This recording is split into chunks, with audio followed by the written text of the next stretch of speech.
વડોદરામાં મહારાષ્ટ્રીયન સમાજ દ્વારા 15 ફૂટ ઊંચી ગુડી સ્થાપિત કરી અને હિન્દુ નવ વર્ષની ઉજવણી કરવામાં આવી। આજે ગુડી પડવાનો પાવન પર્વ હિન્દુ નૂતન વર્ષ જેની ઉજવણીનું આયોજન વડોદરા શહેરમાં કરવામાં આવ્યું છે। મહારાષ્ટ્રીયન સમાજ દ્વારા આ પાવન અવસરે શહેરના ખંડેરાવ માર્કેટ નજીક શ્રીરામ મંદિર પાસે 15 ફૂટ ઊંચી ગુડીની સ્થાપના કરવામાં આવી છે। આ સાથે વિક્રમ સંવત 2082-83ના નવા વર્ષની શરૂઆત તેમજ ચૈત્ર નવરાત્રીનો પણ પ્રારંભ થયો। મહારાષ્ટ્રીયન સમાજની મહિલાઓ દ્વારા ગુડી પૂજા અને આરતી કરવામાં આવી, જેમાં ધાર્મિક ભાવના છલકાઈ ઉઠી। આ પ્રસંગે વડોદરા શહેર ભારતીય જનતા પાર્ટીના અધ્યક્ષ ડોક્ટર જયપ્રકાશ સોની, પૂર્વ ભાજપ અધ્યક્ષ ડોક્ટર વિજયભાઈ શાહ, સ્થાનિક કાઉન્સિલર, ભાજપના અગ્રણીઓ તેમજ મહારાષ્ટ્રીયન સમાજના આગેવાનો ઉપસ્થિત રહ્યા હતા।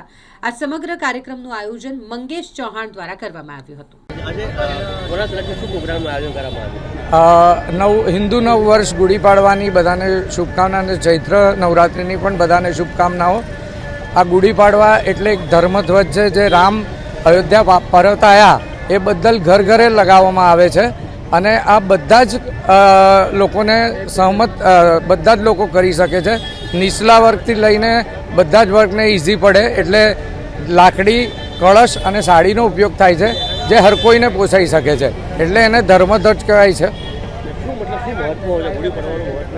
ગુડી પડવાનું મહત્ત્વ એ જ છે કે આ નવા વર્ષમાં અમે જે લીમડોનો પ્રસાદ ધરાવીએ છીએ એનાથી આખું વર્ષ તમારું આરોગ્ય સારું રહે।